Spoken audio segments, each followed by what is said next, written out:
Lereng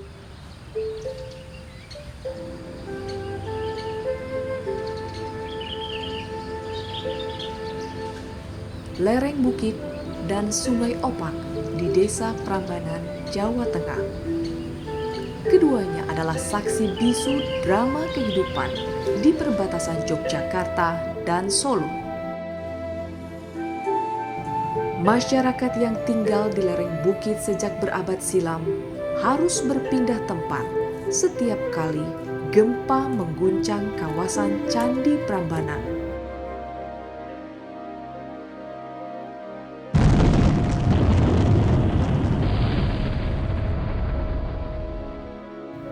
Tahun 2007, Gunung Merapi meletus. Abu dan material dari letusan Gunung Merapi di Jawa itu menerpa keindahan bangunan bersejarah peninggalan kerajaan Hindu.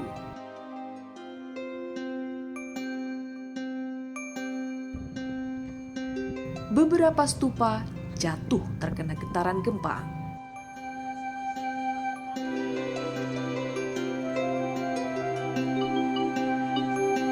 Candi seperti Prambanan, Borobudur ya, dengan keluar biasaan nilai-nilai universal yang dikandung tadi, yang telah mampu untuk lolos dalam sidang penetapan sebagai warisan budaya dunia oleh UNESCO, ya, tentu memiliki tantangan-tantangan. Ya. Sebagai salah satunya adalah kedekatannya dengan Gunung Merapi, ya, sebagai gunung yang paling aktif di dunia. Tentu keberadaan Gunung Merapi ini di satu sisi adalah satu tantangan dan mungkin ancaman, ya, kalau kita lihat dari letusan yang lalu yang sempat mengubur Candi Borobudur dengan abu hampir sekitar 3-4 cm, ya, yang menggerakkan upaya-upaya masyarakat sekitar dengan para sahabat-sahabat Borobudur untuk bekerja bersama-sama untuk memperlihatkan bahwa mereka adalah satu tahan, ya, bahwa mereka adalah kebal terhadap tantangan-tantangan seperti ini. Namun demikian, keberadaan gunung berapi tersebut juga perlu kita lihat sebagai satu hal yang berkah, ya, satu potensi. Tidak ada gunung maka saya kira tidak ada candi. Saat ditemukan warga Belanda bernama Si Elons pada tahun 1733, kondisi Candi Prambanan tidaklah mengagumkan seperti ini. Bangunan dalam keadaan runtuh dan ditumbuhi semak belukar. Pembenahan serta pemugaran candi dilakukan bertahap dan baru selesai tahun 1982 atau hampir 2,5 abad setelah pertama kali ditemukan. Candi Prambanan ini candi yang tertinggi di Indonesia, tingginya 47 meter. Ada Trimurti, 3 dewa, yaitu Candi Brahma, Candi Siwa, dan Candi Wisnu. Nah, untuk ke Candi Prambanan, kita memang pakai tradisi, pakai sarung. Silahkan Pak, dibantu Pak. Ayo Mas Robo. Memang Candi Prambanan itu tempat suci orang agama Hindu. Memang untuk masuk ke Candi Prambanan itu kita pakai sarung. Ya. Dan banyak orang bilang Prambanan Temple is the most beautiful temple in the world. Inilah Prambanan. Nomor 642.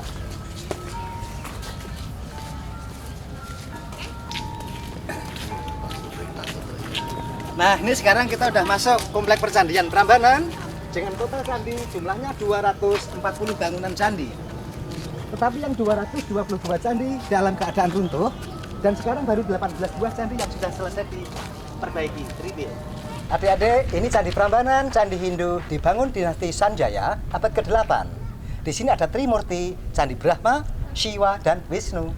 Tapi orang-orang Jawa nyebut Candi Prambanan disebut Candi Roro Jonggrang. Karena ada dongeng, wanita cantik minta 1000 candi dan dikutuk berubah jadi batu. Mari kita lihat. Ya.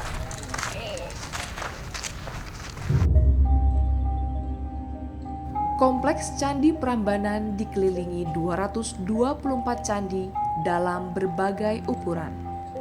Ada 3 bangunan utama, yaitu Candi Siwa di tengah, Candi Brahma di selatan, dan Candi Wisnu di utara.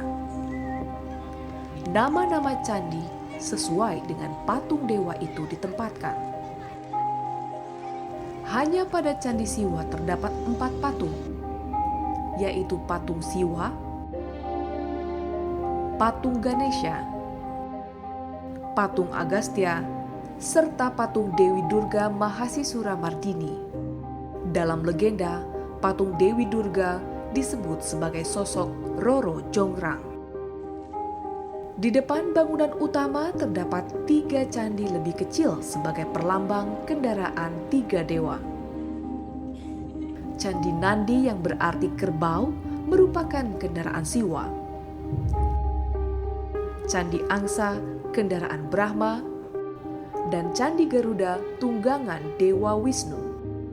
Candi Prambanan yang dibangun pada abad 856 Masehi ini meninggalkan cerita Ramayana, di mana cerita Ramayana adalah suatu kepahlawan kebenaran, di mana tokoh Rama yang berjuang untuk memperjuangkan istrinya yang direbut oleh Rahwana.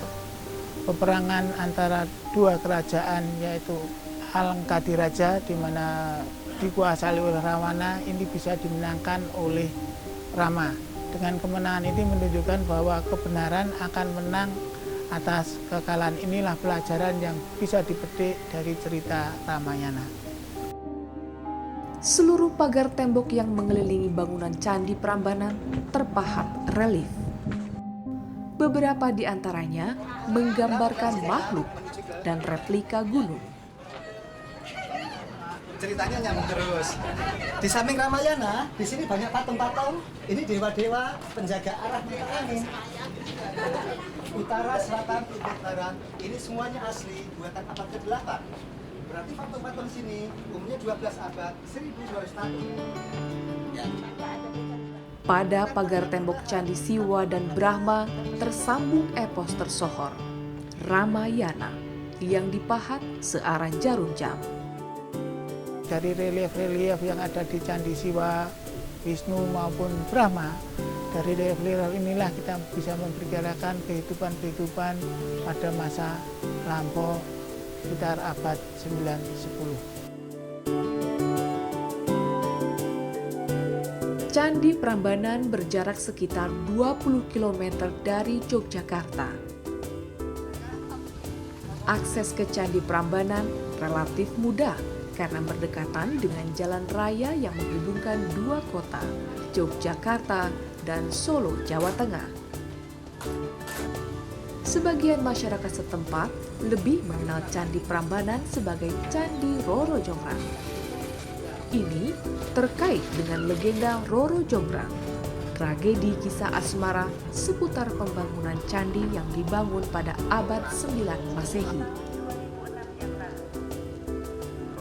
Unos templos muy bonitos, los tienen bastante bien conservados y la verdad es que atrae mucho, muy enigmático. Di Indonesia pun juga nggak banyak yang punya kayak gini, cuma di Jogja, karena emang material kayak gini, karena Jogja kebetulan punya gunung Merapi yang paling aktif di Indonesia. Jadi berarti ini benefit sebenarnya buat Jogja, karena nggak semua wilayah Indonesia punya kayak gini. Penanda siapa yang membangun Candi Prambanan tertuang dalam prasasti Siwargrarha yang kini tersimpan di Monumen Nasional Jakarta. Dalam prasasti tertera angka Jawa kuno, yaitu 856 Masehi, serta nama Raja Rakai Pikatan dari dinasti Sanjaya. Nama Candi Siwagraha atau Sriwalaya, hal ini sesuai dengan prasasti Siwagraha atau Siwalaya yang menyebut adanya gugusan bangunan di kawasan Prambanan, yaitu sebuah bangunan pemujaan untuk Siwa atau Siwalaya. Maka bangunan ini sering disebut dengan Siwalaya. Bahwa berdasarkan prasasti Siwagraha atau Siwalaya ini, bangunan Candi Prambanan dibangun pada tahun 778 Saka atau 856 Masehi. Pada saat itu Raja Kayuwangi telah meresmikan bangunan ini untuk pemujaan Siwalaya sebagai penghormatan kemenangan atas ayahnya bisa mengalahkan musuhnya yaitu Balaputra Dewa untuk menguasai daerah Prambanan ini. Atas kemenangan yang besar inilah dibuatlah monumen bangunan candi yang disebut Candi Siwa Graha atau Siwalaya ini. Prasasti Siwagraha juga mengurai tentang gugusan candi yang mempunyai ciri khas seperti Candi Prambanan, yaitu pusat gugusan candi dipagari tembok keliling, serta dikelilingi candi perwara atau candi pendamping yang disusun bersab. Seperti halnya legenda Roro Jongrang yang membalut pembangunan Candi Prambanan, keberadaan candi Hindu di sekitar Yogyakarta sempat memunculkan persepsi politis yang terjadi di abad 9. Sebab, deretan candi di luar area Candi Prambanan merupakan artefak peninggalan Raja Buddha. Di sekitar Candi Prambanan terdapat 3 candi Buddha yang dibangun berderet ke arah utara, yaitu Lumbung, Bura, dan Sewu. 2 candi Buddha lain, yaitu Sajiwan dan Plausan, lokasinya lebih jauh lagi dari Prambanan. Karena itu, sangat mengherankan Candi Prambanan yang berada di tengah gugusan candi membawa atribut Hindu. Ataukah hal itu merupakan refleksi kebijakan atau kontrol kekuasaan pada abad 9 Masehi?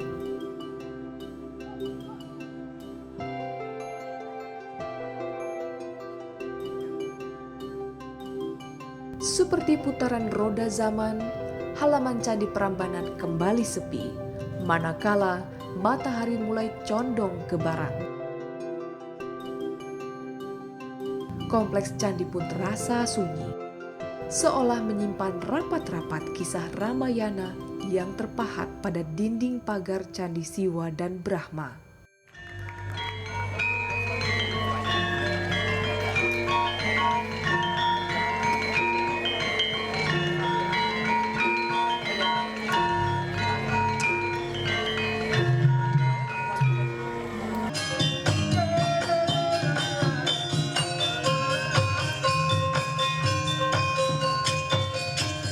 Namun, sejalan dengan perkembangan dunia pariwisata, kisah Ramayana di Candi Prambanan diputar ulang secara reguler dalam bentuk berbeda. Malam ini merupakan pesta rakyat dengan pentas utama Sendratari Ramayana. Epos India ini berkisah peperangan antara Pangeran Rama dari Ayodhya melawan Rahwana dari Kerajaan Alengka. Perang yang senantiasa membawa korban, ada kalanya memerlukan ketulusan bantuan. Kali ini, Rama yang dibantu Hanuman dan ribuan wanara berhasil menyelamatkan istrinya, Dewi Sita, yang diculik Rahwana. Rahwana gugur di medan perang. Berbeda dengan epos yang bisa diulang, sejarah terus berubah seiring dengan perkembangan kebudayaan.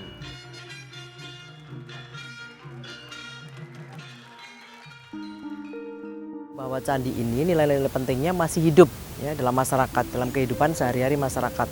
Oleh karena itulah bisa kita lihat kalau malam hari tercermin di dalam pertunjukan balet Ramayana yang saya kira sudah puluhan tahun hidup dan puluhan tahun berlanjut. Ini menunjukkan kekuatannya tersendiri ya. Jadi selain juga masih diminati oleh penonton, namun juga kreasi-kreasi baru selalu kita rangsang untuk tumbuh dan kembangkan. Peninggalan kerajaan Hindu seperti Candi Prambanan ini pun mulai ditinggalkan fungsinya sebagai sarana spiritual dan peribadatan. Namun sebagai aset peradaban manusia, Candi Prambanan layak mendapat perhatian. Terlebih, sejak tahun 1991, UNESCO telah menetapkan Candi Prambanan dalam daftar peninggalan sejarah dunia.